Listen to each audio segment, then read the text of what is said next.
Hi Diane, I'm just going to do your journey today. I'm going to allow Spirit to guide my healing and guide my words to what you need to hear today.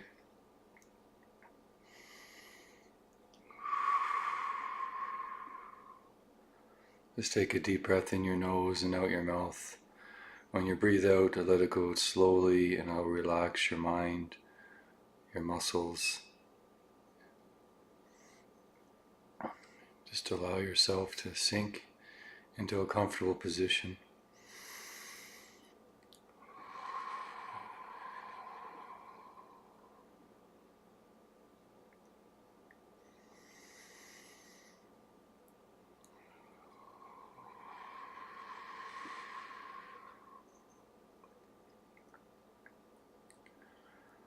Just going to go to where you're at, or go to a place and allow you to come to me, whatever seems to be the best course of action.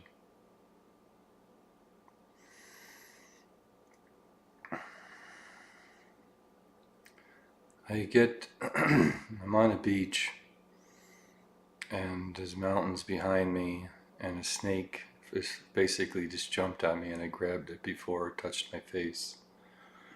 I'm looking at this snake and it curls around my hand, tries biting my arm, and it doesn't bite anything at all, it just bites straight through into like my arm wasn't there at all. So I just look at this snake.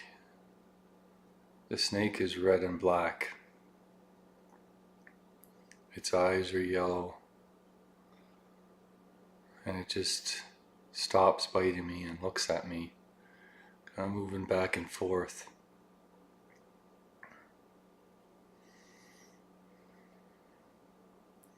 I take the snake and I flick it and it turns into a walking stick. I take the walking stick and I walk along the beach, along the shorelines. As I go near the water, the snake is funny because the snake curls its thing up and the water goes out, it curls back down again. So I look at this as an unusual behavior. Why the snake does not want to touch this to the water of the sea. So I take the snake and I throw it as far as I can, which is like a stick, and then turns back into a snake when I throw it. And it's before it hits the water, it starts flying. But it flies not very well, and it's kind of like ends up splashing into the ocean. And that's the snake disappears within the waves. I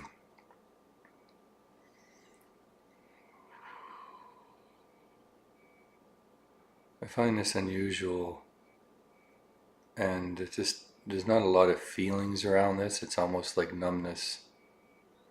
It's like watching a snake drown, or well, at least fall into the water and disappear below the ocean. Doesn't seem to bother me that much. I keep expecting that at any time the snake will wash up on shore, but it does not. It just disappears below the ocean. And I go to step out and I say, no, I'm not going into the water to go see what happened to the snake. I'm not going to do that. You're being pulled to do it, but you just don't want. You just keep stopping yourself from doing it. Like have to remind yourself over and over again. I'm not going to go back out to the ocean to see what happened to the snake.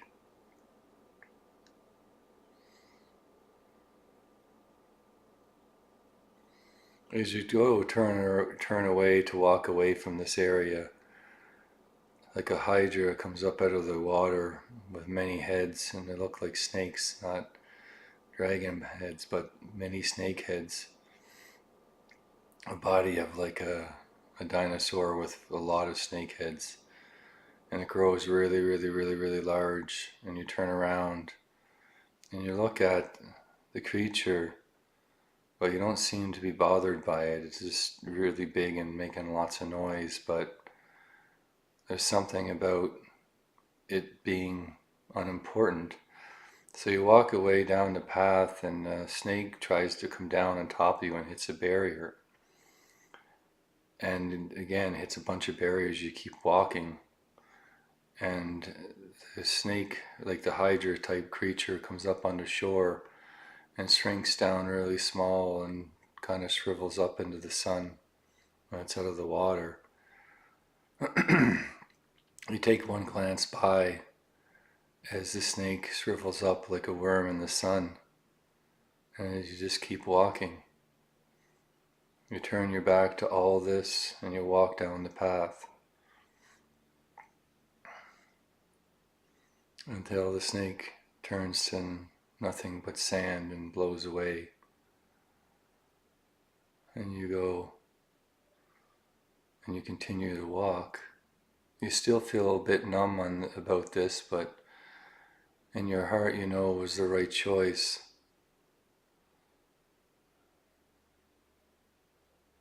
You know in your heart that it was the right choice.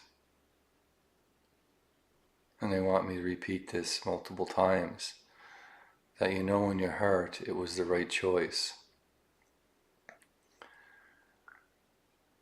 So you put your shoulders back,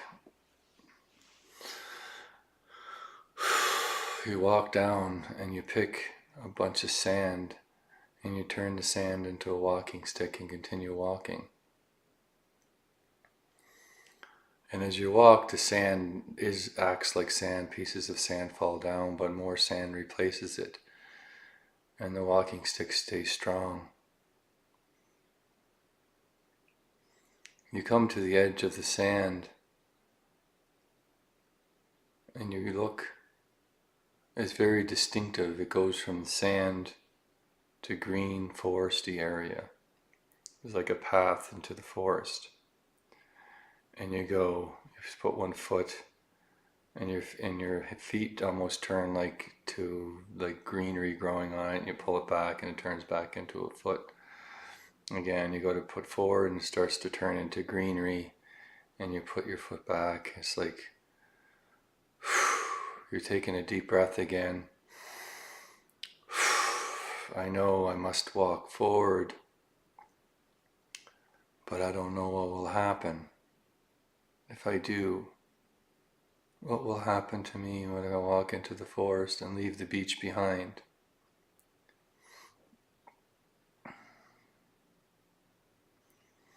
You take another really deep breath in your nose and out your mouth.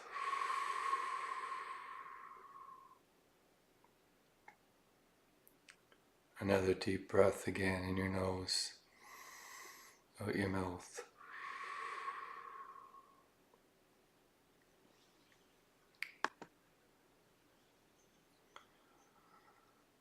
So you just get the courage built up and you walk through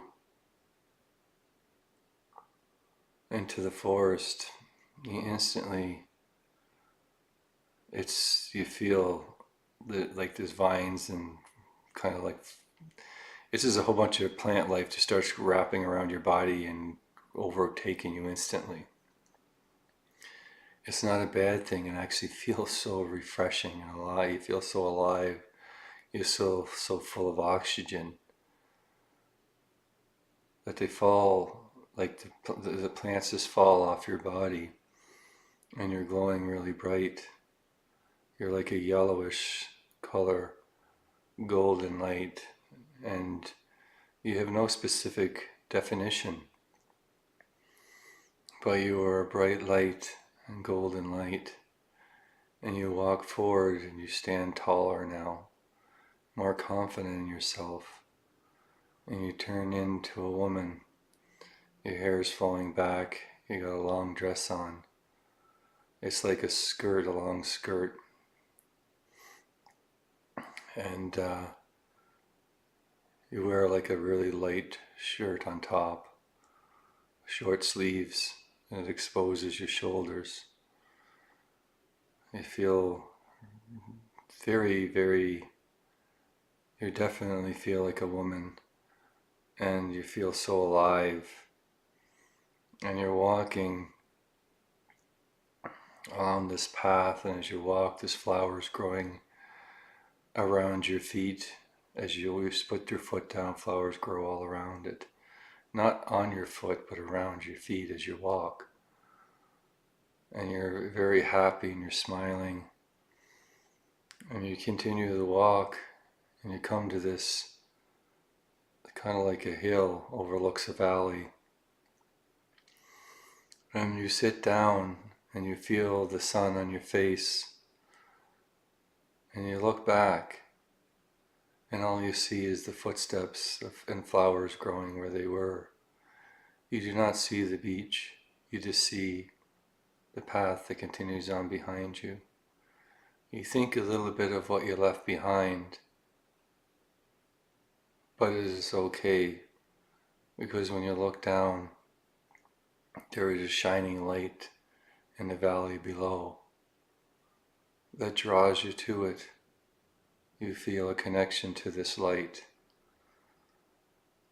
So you sit down for quite a while and enjoy the beauty of this place and the sun on your face, the relief of everything you left behind blows off your body continuously from the breeze, the wind of this place. You take a deep breath and exhale.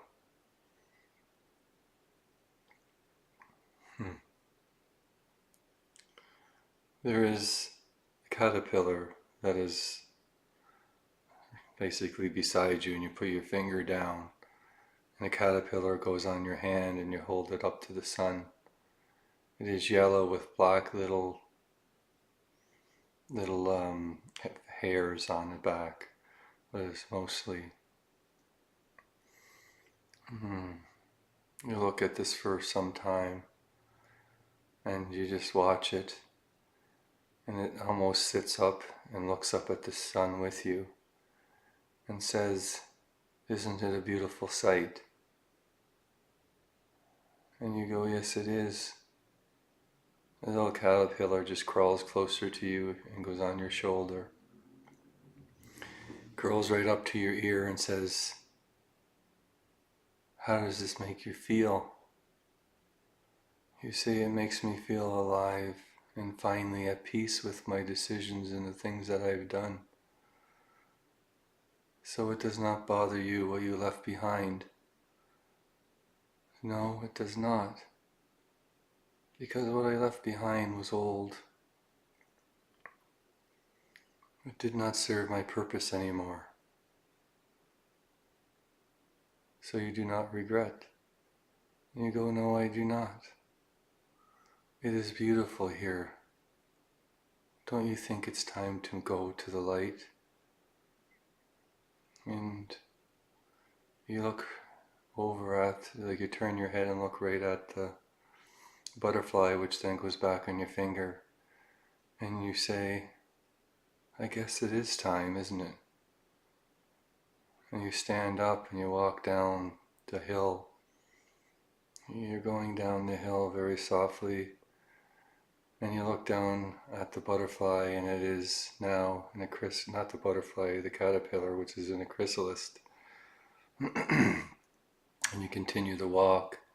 You make sure you cup the chrysalis so it doesn't get blown away in the breeze, and you hold it close to your heart, and you feel something moving inside your hand, and when you open it up, a beautiful yellow and black butterfly appears when you open your hand, and it flies around you, and then all of a sudden you're surrounded by yellow and black butterflies. They're everywhere. And that one that was speaking to you lands back on your finger and says, "See? It is a beautiful thing to change, isn't it? When you feel so trapped, you feel so hard to breathe, that all you do is you put yourself in a room. But what happens when you unlock the room and walk out? You become alive and free again. You feel the sun on your face, the breeze on your hair, and you just feel alive and much lighter than you did before. I was never able to fly, but now I can fly. Do you think you can fly too? Diane, do you think you can fly like I am? And you turn around and you are a chrysalis, and the butterfly is sitting on you, talking to you. You are so peaceful. You're in a state of such peace. And you are sleeping, and all you hear is the butterfly speaking to you. Come, fly with me. I want you to fly with me. I want you to spread your wings and fly with me.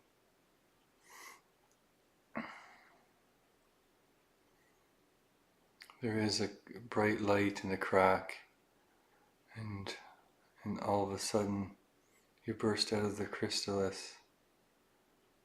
Your hair is black. Your dress is yellow. Your skin is a very, very light yellow, but still almost white. Your eyes are yellow. You are stunning to look at. And the butterfly is sitting on your shoulder, and you get beautiful golden black butterfly wings appear. When you spread them, you didn't even know they were there. You stretch your arms up, you stretch the wings, and you say, I can really fly, can't I? I can really fly. And you spread your wings up, and you start to fly upwards, and the butterfly is flying with you. Say, come, let's see what this light is all about. And you're flying down to the light, and you see it's a bright light. It's reflecting off something shiny. It's more like a reflective light than something that is giving off light. When you fly down to it, it becomes very, very mesmerizing the closer you get to it. It's like you're drawn to it, you know exactly where to go. And when you get to it, you realize that it is made out of like a shiny metal, like platinum or silver. And you're looking at this object. It is an obelisk. And you walk around this obelisk, and it's quite large. And you're trying to understand the purpose.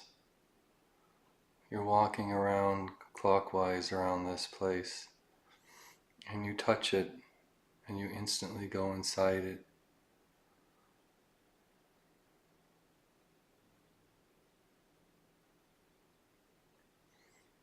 You're in a dark space now. There's golden light still coming from you. So you shine even brighter in the dark. But you are afraid. There's something, you start to feel fear all of a sudden. You feel very, very much afraid.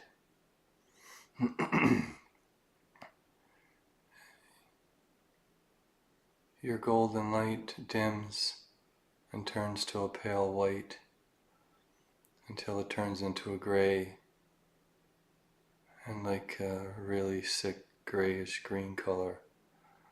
And you fall to your knees and you say, I am not worthy of this. I am not worthy of such happiness.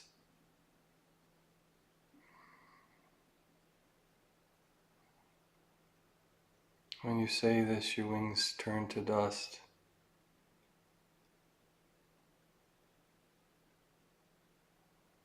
Your hands start to bubble, and they burst into flames. Your whole body bursts into flames, and you burn so quickly you turn to ash, almost instantly, and the ash kind of just stays in a pile where you were.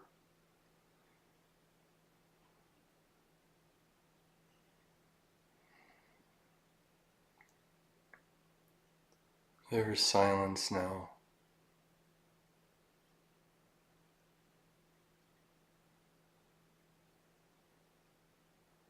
There's an eyeball that appears in the sand, and then two.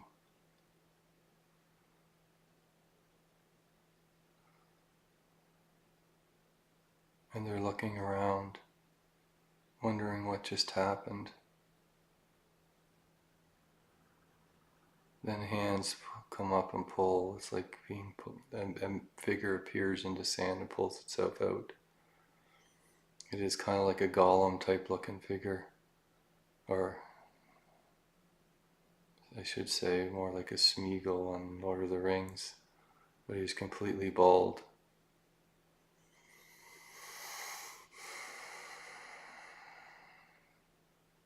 But he has really big eyes. And he's looking around. He picks up the sand and puts it in the box. Well, it's ash, I should say, not sand. He places it in the box. And he runs out into the beautiful valley. He puts his hands up to the sun. He buries the box in the sand really, really quickly. Like he's in a hurry.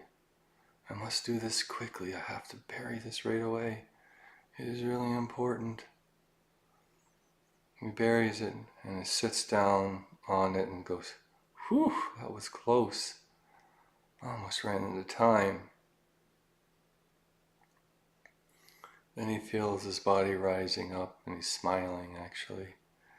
He rises up really high and the sunlight hits them here above the trees. And he turns into a young woman again.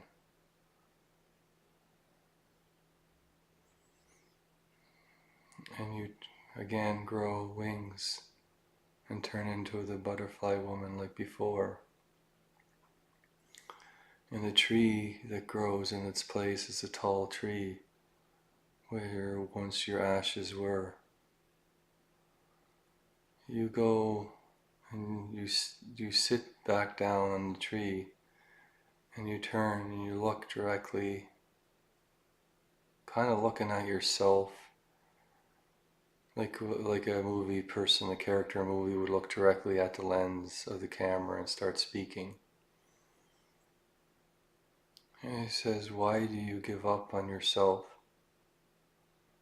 Why do you think you are not worthy to be happy and free and transformed like me? Why do you feel trapped?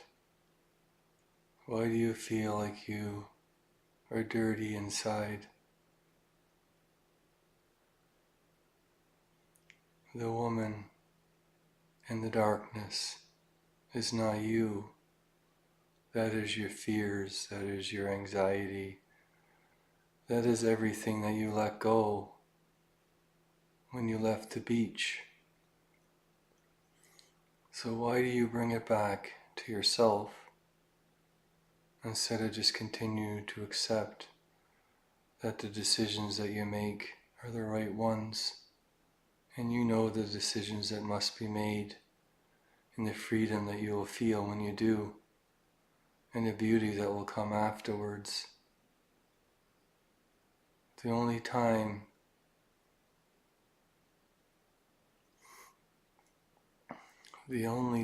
we really believe that something will be like this is in our dreams. But what happens if this is real? That you could be as happy as this and as free as this. You followed the shiny light to this place. But when you touch the light, you come into a dark place, and you are not worthy.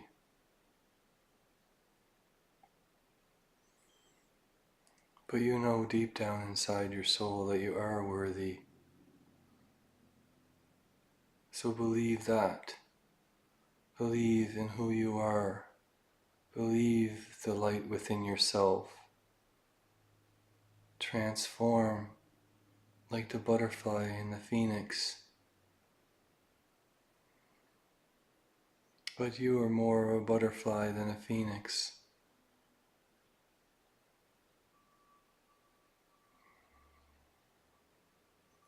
Your transformation takes a little longer, but that is okay.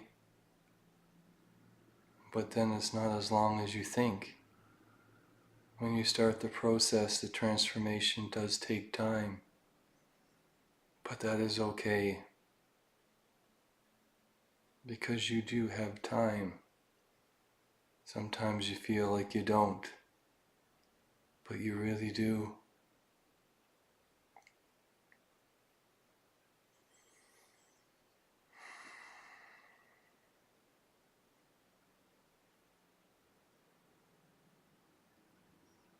You turn around and you look at where the obelisk was, and there is a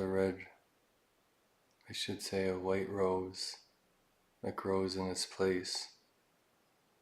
You walk over to the rose and you pick it, and it turns into platinum.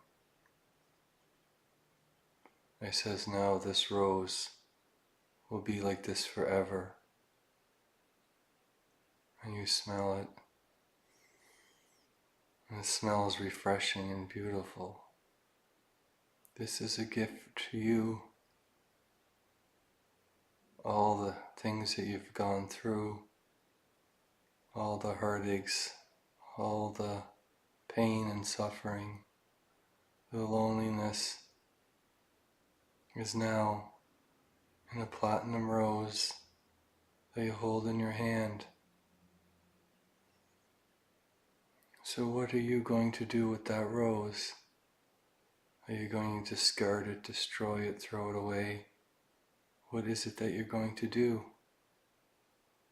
You actually reach down and kiss the rose, and you hold it up to heaven, and lightning and golden light shine down upon it. The lightning hits it, it starts to melt the rose, the golden light shines upon it, and it melts the rose, continuously melting it till it turns into a golden orb, which then turns into a bluish white orb, which then turns pure white.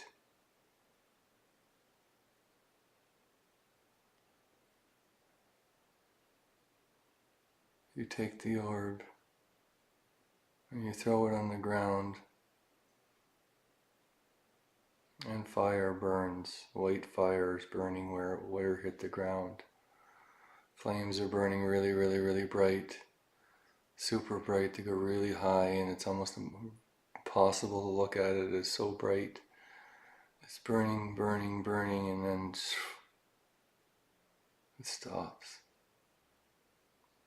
And there's a person, a naked woman, curled over with steam coming from her. She stands up. Her black hair covers her body parts.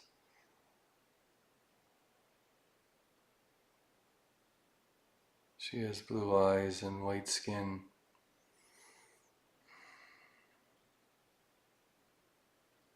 But she has jet black hair.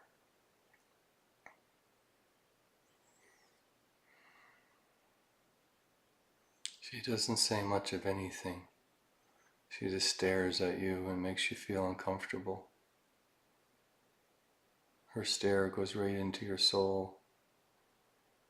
She pulls out a black spot in your heart. And she goes and picks another black spot. She puts these little tiny little marbles inside a glass container. And she holds the glass container under your heart, and she gives you a shot in the back and shakes all the dark marbles out of your heart until the jar is full. And she places the jar beside her and does the same thing until all your heart is empty. It takes 7 jars, and she goes to your head, and this time only one great big black orb comes out, and you hold on to that.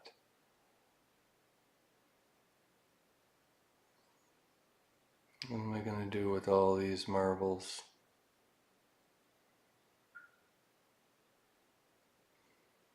You go and take your marbles. You actually take an anvil, and each one you hit, you crack open, and there's a jewel inside the marble. You take all the jewels and you place it in a coffer until the big marble is up now. You take the anvil with both your hands and you smash it down on the orb, the black marble, as hard as you can. And it cracks. You hit it again and again and again, and one time you reach so high up into the air and you come down as hard as you can, and it cracks open. And there's a really large diamond full of rainbows and beautiful rainbow colors, and you put that with the rest.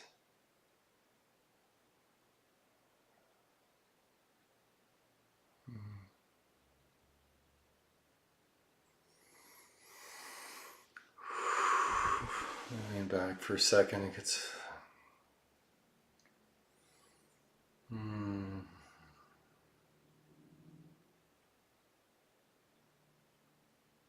You take all these gems in the coffer, you hold them up to heaven, and you pour them down into a waterfall that comes from heaven into a pool in front of you. You pour all the jewels until the coffer is empty. The last tiny one, a piece of gem falls in, down the waterfall and into the pool. And then you do the same, you go down the waterfall into the pool, and you start throwing the jewels into the air and laughing and smiling until you come across the biggest one, the diamond.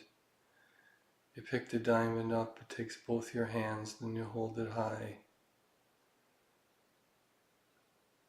It is so sparkly. It almost has its own fire, internal fire.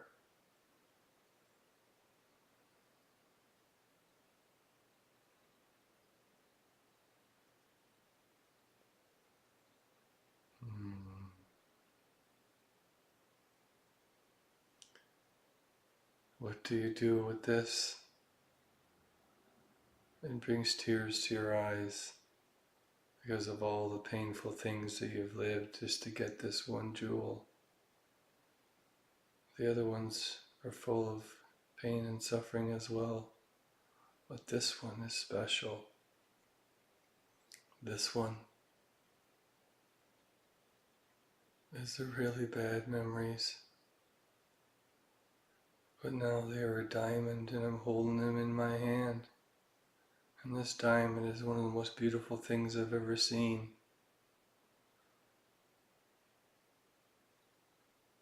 You place the diamond in your heart,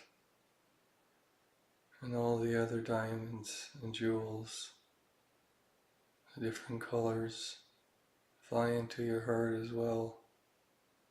One goes to your third eye. It's a pink stone.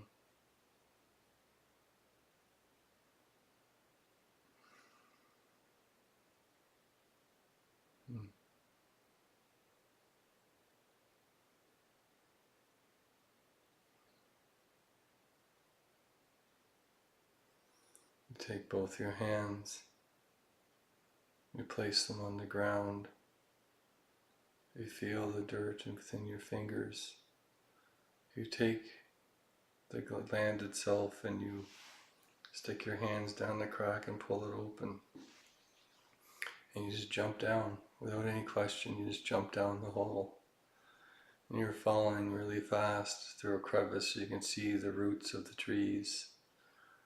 And then you see dark rock and sand and then rock and lots of rock and different colored rock as you go down, ignoring all the things along the way until you go right to the bottom.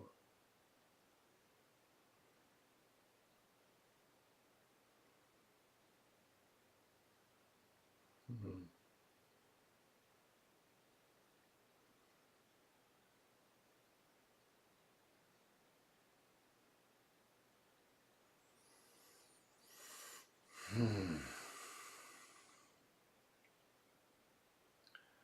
That energy is relaxing now.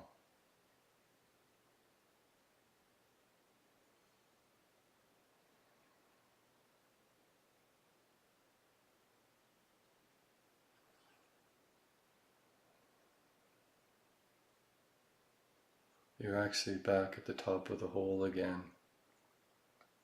You look really white, and you say, I'm not going down that hole. I want to stay up here where everything is so beautiful. You're the one that wanted to go down the hole. So what are you so afraid of?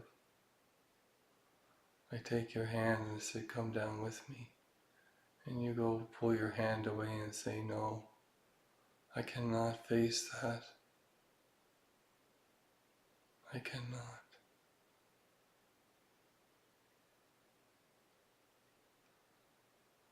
Are you sure? I say. You go, yes, I am sure.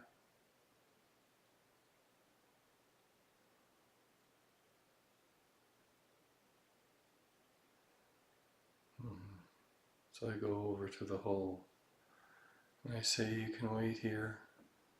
If you refuse to go down, that is okay. I jump down the hole. I'm going down. This again, the same thing. Lots of roots and sand. Not sand, clay, and then rock, and then clay, and then rock. And nothing but rocks. And then I hit a membrane, which I slowly break through. I even have to use my hands a bit. And I'm in like a spidery area. The spider webs all over the place here.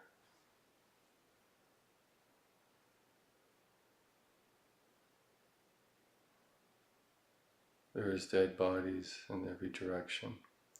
Some are hanging from the ceiling, some are laid on their side on the ground, all in cocoons.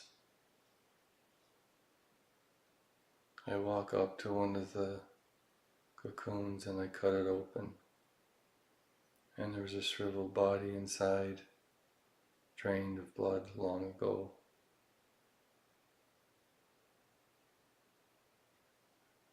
I look at a few more pieces, their bodies, and they are also very old, shriveled up, almost look like mummies.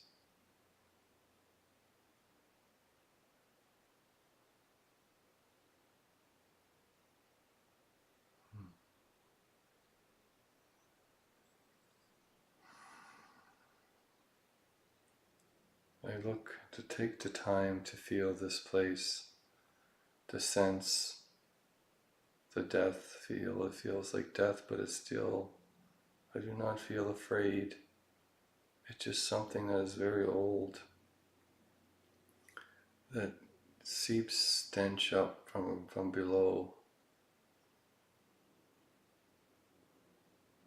It is a stench of death, hopelessness, being trapped and not be able to do anything about it. It is old. It has been here a long time and it just dried out.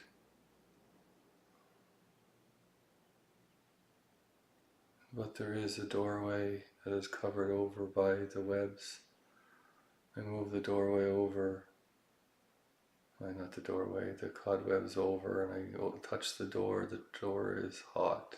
The touch, it actually burns me.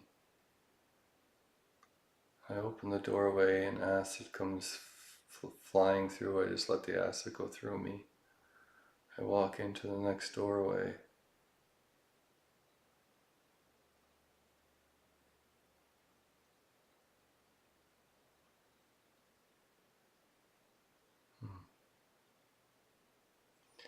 There is people walking across, like pushing a big wheel, like a grinder, like you would use to grind up like wheat and stuff to make flour. But instead of oats, it is tiny people. And they're running as fast as they can, but when they get tired, the big huge stone reaches them and crushes them. And they scream, and then there is silence. And this doesn't happen all a lot, but it happens enough. How can you possibly go away from a place that you know such horrific things are happening, but you seem to can't do anything about it? It is very hard to accept.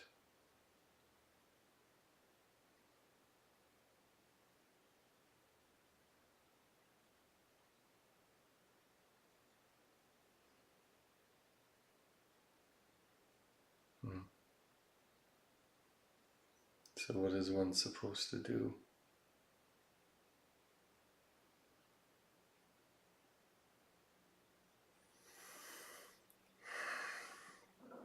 I put my hand on your shoulder when you're pushing and grinding these pieces of yourself. They are pieces of yourself that you yourself are grinding. And I stop the wheel and I turn it the other way, and I go faster and faster and faster the other way. Instead of grinding people, the grinder brings them back to life. And the spirits start flying up into the air, and there's an orb above that is collecting them all. I'm pushing very, really, really quickly and going very, very, very, very, very, very, very, very fast. The faster I go, the more souls appear and go into the orb. The orbs gets brighter and brighter and brighter and brighter and brighter. It's shining like a star, and then shining like a sun, and it's shining blue like the brightest sun, and then it turns into pure white. It is so bright.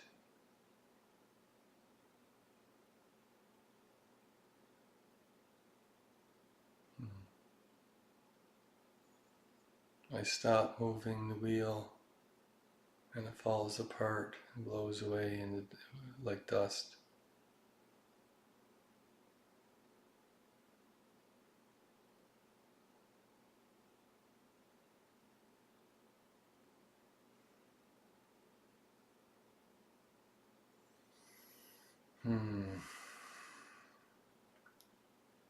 The energy is heavy in this place.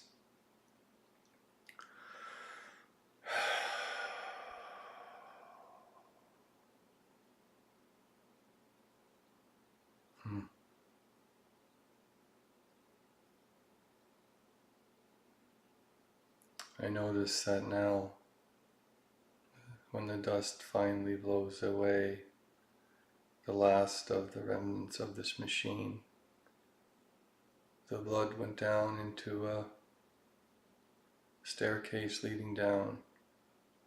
I follow the blood all the way down the stairs, around and around and around and around and around.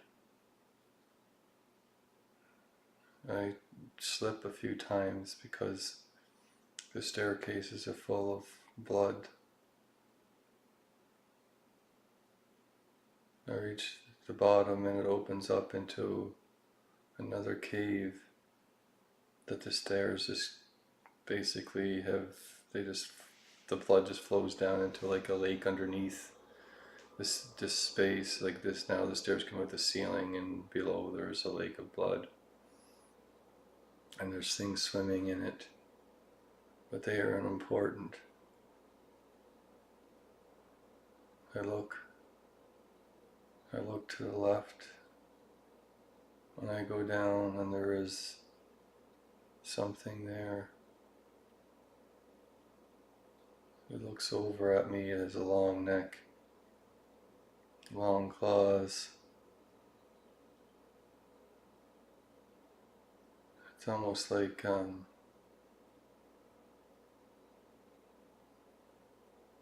it's weird. Its back part looks like a mosquito, and it's got lots of legs. It's like an insect, like a mosquito, but it has a long neck. It looks kind of like a mosquito with a skinny body, long, fragile-looking legs and wings, and a long thing comes out of its mouth. So it goes over and drinks from the blood and lays eggs into these kind of like pools. And if you look at the pools, there's all kinds of larvae in these pools, ready to be hatched, ready to expand out into you, creating havoc. This has happened before, where all the mosquitoes got free and created havoc in your life.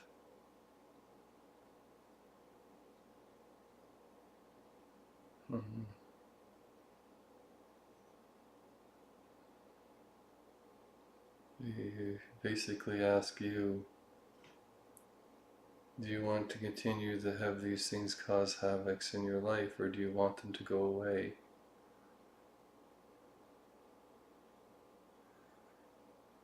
If the mosquitoes start to hatch, thousands of them.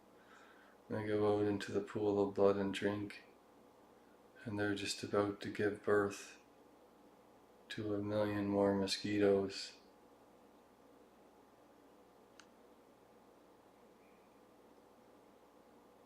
Like creatures.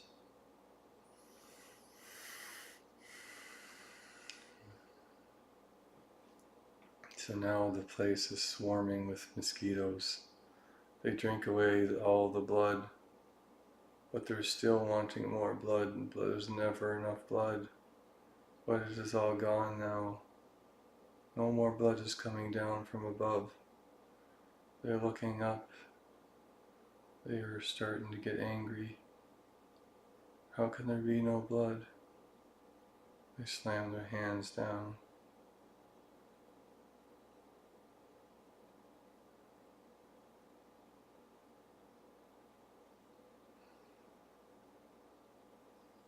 What happens when your well goes dry?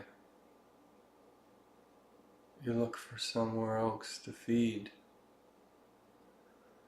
I slam my foot on the ground, and a huge doorway opens up. And I say, why don't you go there? There is places that you can feed on the other side of that doorway. I open the doorway, and it leads back to the beach, where we once first started.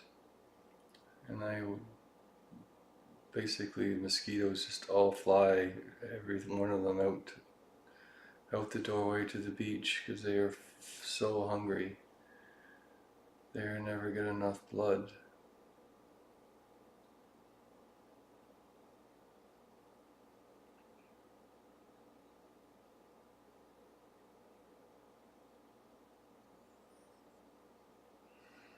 I go to the bottom of the blood pool. The largest of the mosquitoes are gone as well, because they all left. There is a bunch of you here, too many to count. You're kind of slopped in with the bloated bodies and of yourself in this remnants of blood that's at the bottom. There's no blood in you. There's just a little bit on you from being underwater, or under the pool of blood all this time. I take one part of yourself and I place it on a pedestal.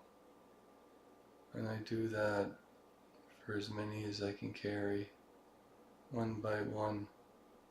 Sometimes the pedestals are small and sometimes are large.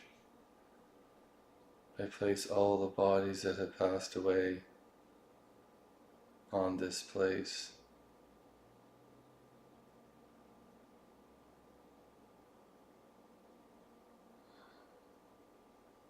I say to you, are you still afraid to come down? From above, I open the doorway that leads straight down into this place.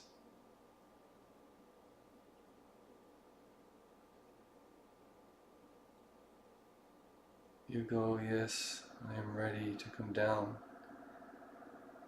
I believe everything now is okay. I feel more at ease. I open the roof and let the sun shine down into this place, about to all the bodies that are on the pedestals. And I say, come down and hold my hand. I open this place up to the sun. It dries whatever left of the pool. It was covered mostly by bodies, but there was a little bit of blood on the bottom. It dries up instantly from the sun. The bodies start to dry up.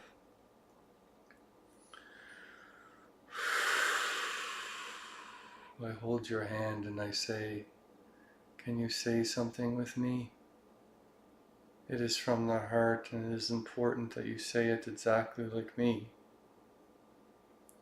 So Diane, you must speak the words that I speak to you, because they are being spoken to your soul. You have to repeat after me.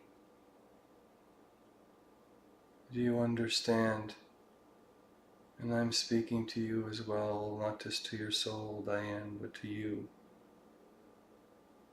Speak the language that I'm going to speak to you.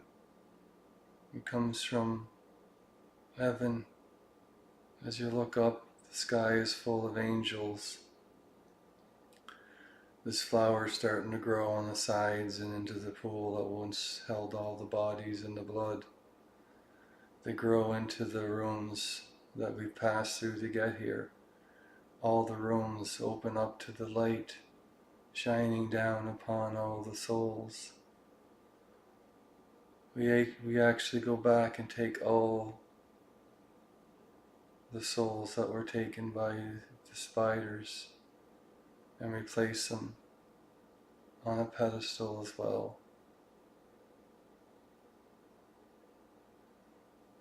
I look into your eyes and I say, repeat my words. Allow them to flow through you so you may release and transform this place and these bodies that are here today. Anai, Anai, Anai,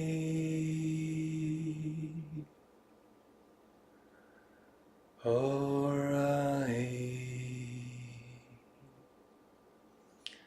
Orai, Andai. Visualize the light coming from your heart to my heart, and from heaven and angels above to every soul that's on a pedestal. The light is penetrating their hearts, lifting them above the pedestal. Oraya, Oraya,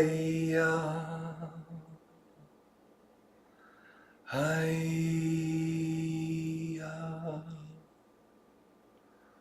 Nasayona Oraya Nasanokore Nasanarano Hiyasaranai Hiyanakaye Oranasan Orayan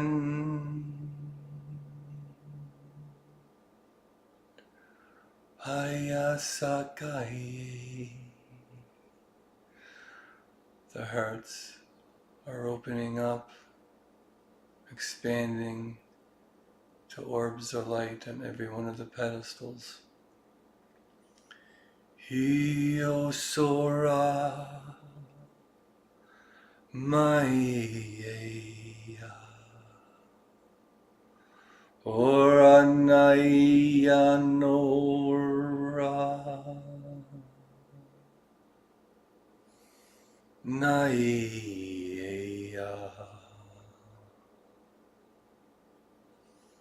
Nasakiora Ayanasorin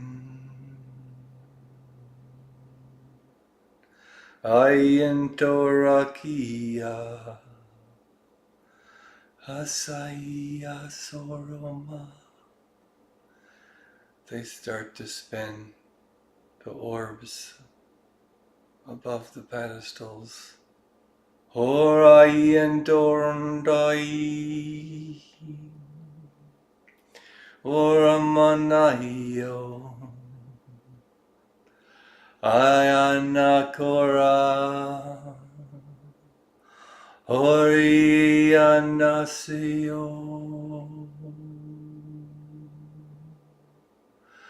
Ayasana Iyanore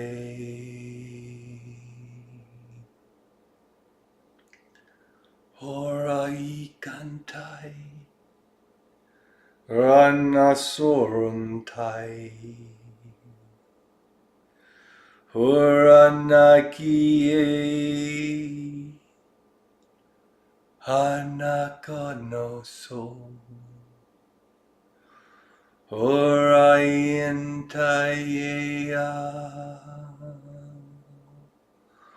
Horakiona. The orbs are spinning with the light of our hearts penetrating deep within each one.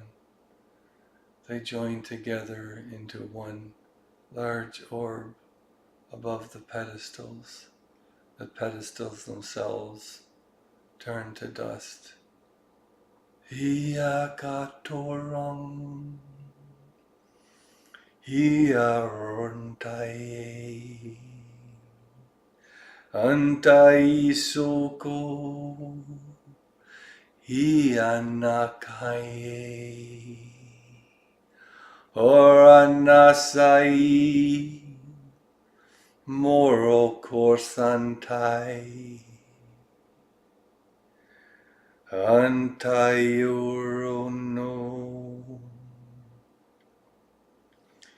Iakalaro Antai Santai Orayanaye Harakantose Antayana Orakantaye Orayantai Antayanore Hiyanaka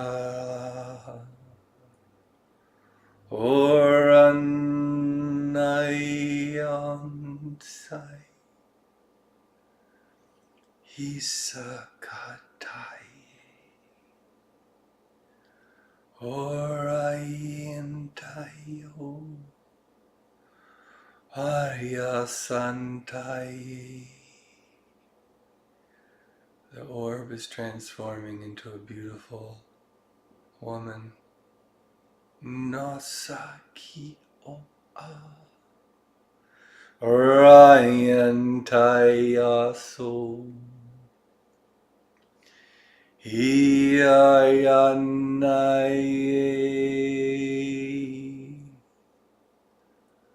Orion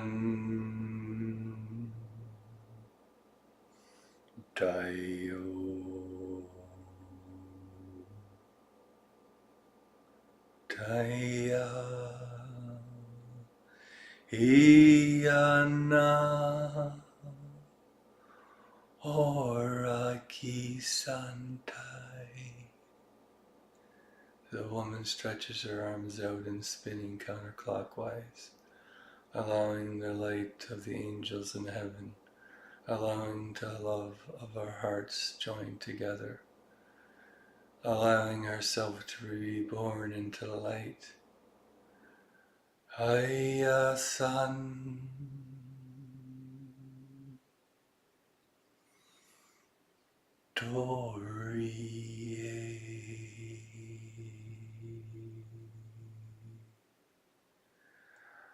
Oranai Asakosaya Nia Kanto Ro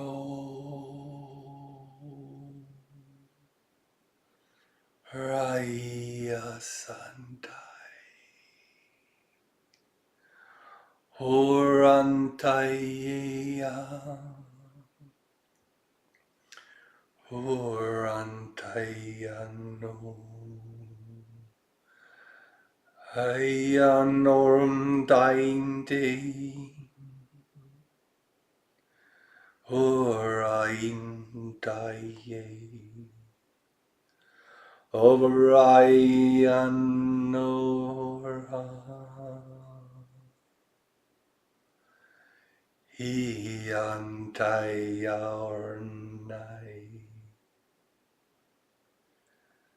I speak through my soul into the crystal, which then transforms it into your third eye, into your heart, so that you may be reborn into the light. Annai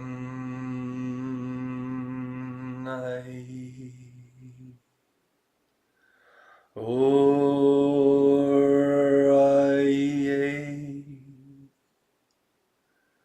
Antaya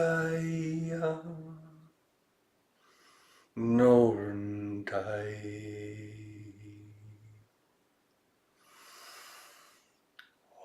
Osa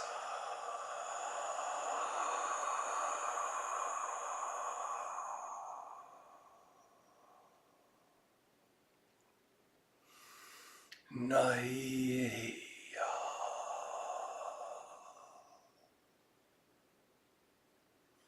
Naya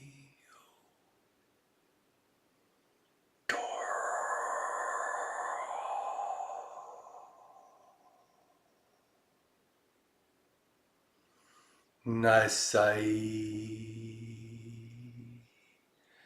Antai Ionairangingarase Rompayantai So Yantai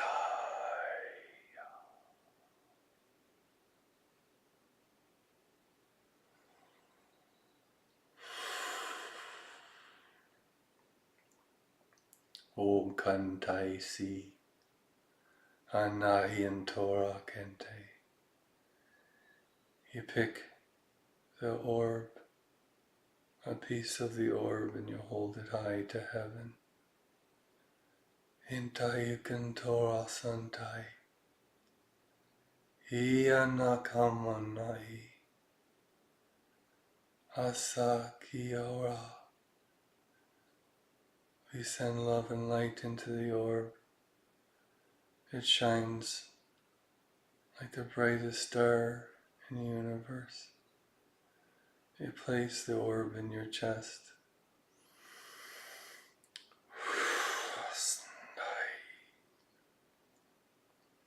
Anakanahise Orantayamonoi Asanakanahiyo Orandayasanakaorinte Asanahiya Okantaya Oranaye Anta Nakose Anta Nayane or so Kiyase.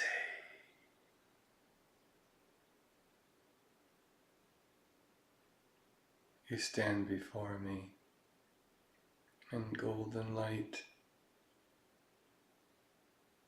You have a tear. I wipe it from your cheek. Onniya Kintai. Do not be sad, for you are reborn. The things that were are now past. The things that are you. The things that will be are already written. Nai Sura Kantaya Anai Sakahuntai. Do not be afraid what you are about to become. And it is as beautiful as the most beautiful butterfly in the world. Anai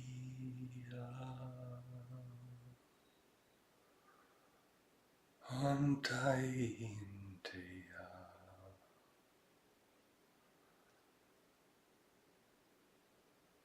You stand up. You stretch yourself one more time. You have golden wings, beautiful long golden robes, a dress that flows. When you fly, you more float. There is no effort into it at all. You come to yourself. You look down at yourself. You put your hand on her cheek. You give her a kiss in the forehead. You say that everything that once was is now reborn. Everything that is you. She goes inside your body, your spiritual body. She turns and becomes part of you. You burst into a beautiful light.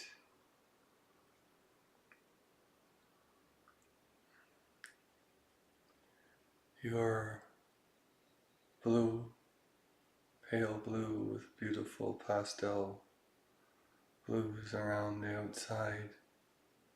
Your hair is black. Your eyes change color depending on your mood. But when you are happy, they are beautiful tealish blue. When you are sad, they turn almost black. But I say there's nothing to be sad of. There's no reason to be sad. Everything that is was meant to be. Everything that was is meant to be. And everything that will be is already written. I go down on one hand and one knee and take your hand and places both hands in my hands, and I put my hands together. I stand up and I say, I respect you and everything that you've been through, and all the angels above shine their light down upon you this day and will give you the strength to move forward quickly, to leave behind what is meant to be left behind, so you may fly like you're meant to fly, and to be what you are meant to be. Do not be afraid to be who you really want to be, who you really deserve to be.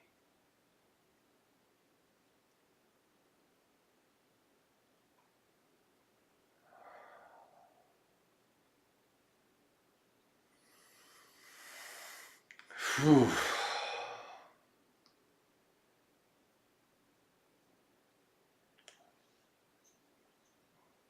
Okay, Diane, that's your journey. If you have any questions, please ask Abby and she will forward them to me.